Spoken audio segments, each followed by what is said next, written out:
안녕하세요. 쿨맨입니다. 네, 오늘은 퇴사를 생각하는 신입사원에 대해서 이야기해 보도록 하겠습니다. 최근 몇 년 사이에 신입사원 퇴사는 이제 인터넷상에서도 자주 찾아보는 키워드가 되었습니다. 열심히 고생한 당신 떠나라.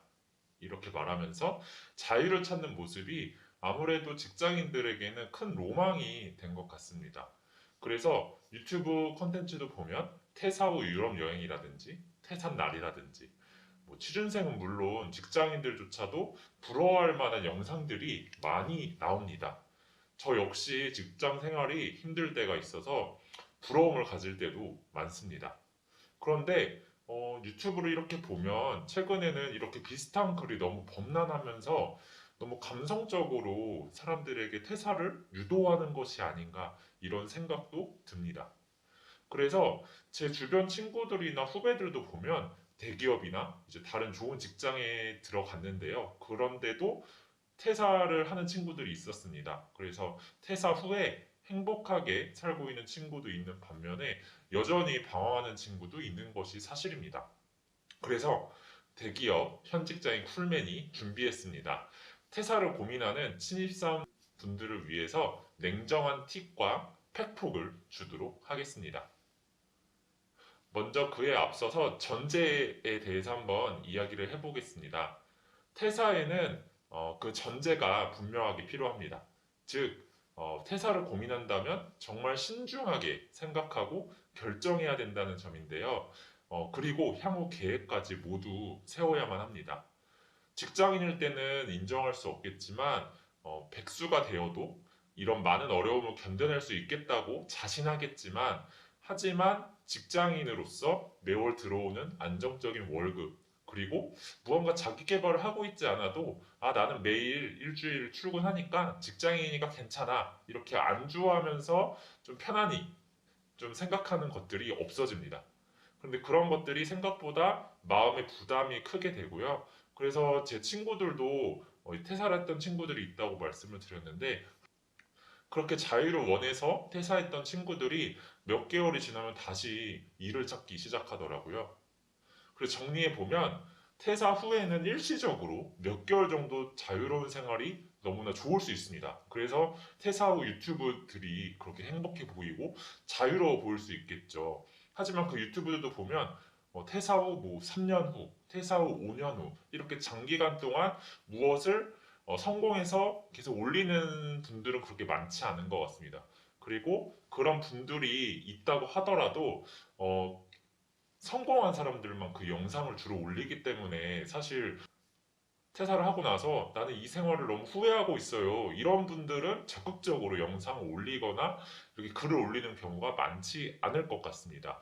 그래서 정리를 해보면 사람은 적응의 동물이라서 퇴사를 한 후에 몇 개월은 즐거울 수 있지만 그 자유로운 생활의 일상이 된다면 곧바로 삶의 생계에 대한 불안감과 그리고 압박감이 이어집니다. 아이러니하게도 퇴사 후의 생활이 이렇게 꿀맛 같고 자유로운 이유는 직장인으로서 고생을 했기 때문에 그거에 대한 어떤 보람감이 있었기 때문을 기억한다면 퇴사 후의 백수 생활이 마냥 행복한 것은 절대 아닙니다.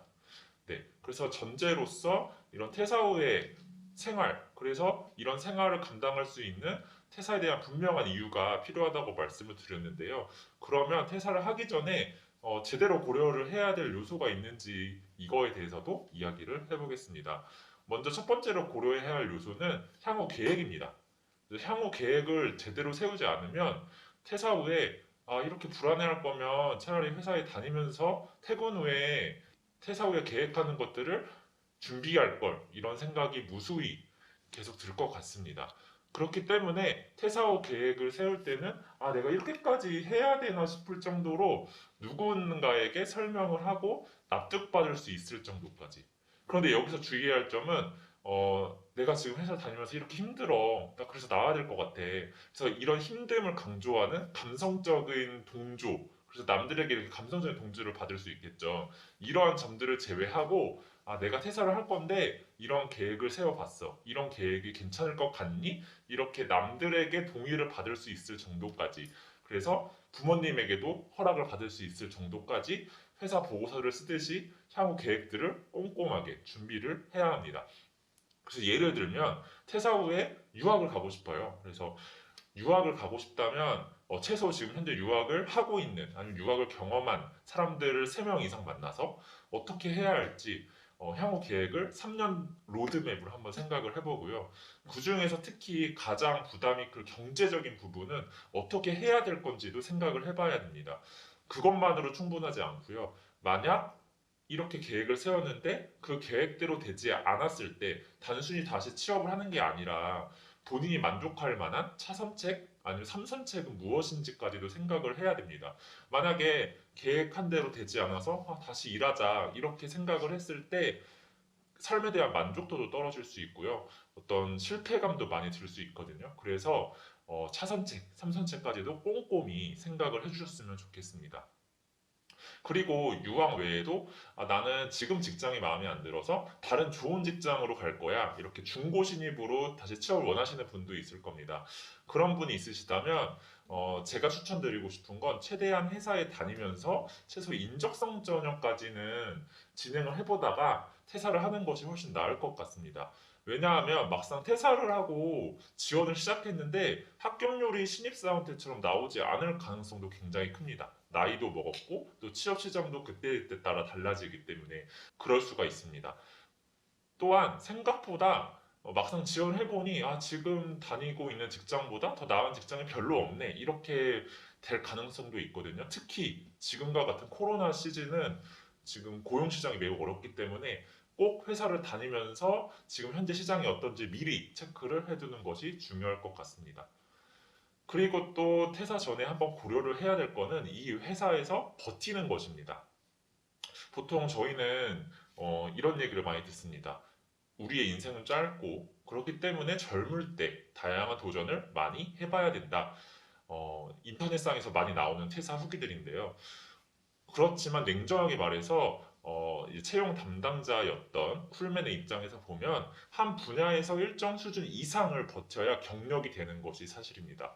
그래서 1, 2년 정도 이제 경력을 가지고 있는 것은 어디 이직을 하기도 어렵고 그래서 다시 신입을 해야 되는 거고요. 그리고 또 중요한 점은 내가 1, 2년 정도 이 일을 하고 이 회사를 다녀봐서 내가 이 일에 적성이 있는지 없는지 정확하게 판단하기 어렵습니다. 그렇기 때문에 저는 퇴사를 하기 전에 이제 2번, 3번 정도는 좀 버텨봤으면 좋겠습니다. 한번 퇴사 감정이 들 때 그것이 즉흥적인 어떤 감정일 수도 있기 때문에 앞서 말한 것처럼 좀 꼼꼼하게 다시 계획을 세워본 후에 이렇게 했을 때 좀 괜찮을 것 같다. 라는 생각이 들었을 때 퇴사를 했으면 좋겠고요. 그래서 제가 말하는 이 버티는 수준이라 함은 한번 이 퇴사 요구가 왔을 때 크게 왔겠죠. 퇴사를 생각했으니. 근데 이걸 한번 참고 2~3달 정도 한번 참아보는 겁니다. 그리고 2~3달 동안 그 미래에 대한 계획을 다시 제대로 세워보는 거죠. 그렇지만 또 이런 경우가 있습니다. 저는 지금 하루하루가 이 회사 다니는 것 자체가 너무 힘들고 심지어는 지금 우울증까지 오게 된 상태예요. 그래서 저는 회사를 다니기 너무 싫습니다. 이런 경우도 있을 수 있습니다. 이런 경우에는 하루하루를 그냥 버티는 게 위험할 수 있습니다. 사실 회사 일이 너무 힘들어서 경무로 인해서 자살을 생각하시는 분들도 분명히 있기 때문에 이런 경우에는 제가 버텨보라고 말씀드리는 게 오히려 더 위험할 수 있습니다. 그렇지만 그런 상황이라고 하더라도 제가 추천드리고 싶은 건 그 회사의 문제일 수 있지만 지금 그 회사와 같이 일하고 있는 사람이나 아니면 그 회사의 팀이 문제일 수 있거든요. 그래서 그 전에 회사에 한번 부딪혀서 어차피 퇴사를 할 거잖아요. 마음이 너무 힘들고 그렇더라면 그래서 당장 부딪혀 봐서 인사팀과 면담을 해서 팀을 당장 바꿔달라고 하든지 아니면은 좀 마음 상태로 인해서 휴가를 정말 길게 쓰고 싶다 이렇게 요청을 하든지 그렇게 한번 회사와 부딪혀 보는 것도 나쁘지 않을 것 같습니다. 이렇게 당장 퇴사를 하고 싶은 상황이라면 사실 아쉬울 건 없거든요. 그래서 무조건 퇴사를 바로 하기보다는 너무 어려운 상황이라고 하더라도 인사팀하고 최대한 말을 많이 해봤으면 좋겠습니다. 네, 그래서 이제 결론입니다. 사실 저도 아직 젊은데요. 예, 그래서 젊을 때 다양한 도전을 많이 해보자 이런 것에 대해서 굉장히 응원을 하는 스타일입니다. 네. 근데 오늘 제가 말씀드린 내용은 그렇지 않은 것 같죠. 퇴사를 할 때 감성적인 면에 휩쓸리지 말고 좀 꼼꼼히 계획을 세워보자. 이것이 요점이었는데요. 이것은 제가 앞서 말씀드린 것처럼 최근 이제 유튜브나 블로그 등에 감성적인 어떤 퇴사에 대한 로망글이 많이 늘어나는 것 같아서 반대국부로 이런 냉정한 현실을 좀 알았으면 좋겠다는 마음에 이렇게 영상을 찍어 보았습니다. 물론 다양한 도전을 해보는 것은 너무너무 좋습니다. 그렇지만 그 전에 저희가 취준을 하기 위해 엄청나게 많이 노력을 했죠. 그렇기 때문에 퇴사 이후의 삶에 대해서도 취준처럼 열심히 준비한 것처럼 퇴사 후의 삶도 많이 계획하시고 준비하신 후에 결정을 내리셨으면 좋겠습니다. 그래야 후회를 하지 않을 것 같고요. 그래야 퇴사 후에 더 알차게 보낼 수 있을 것 같습니다. 네, 오늘 이상은 여기까지 하도록 하겠습니다. 구독과 좋아요 항상 많이 부탁드리고요. 다음 영상 때 만나겠습니다. 안녕.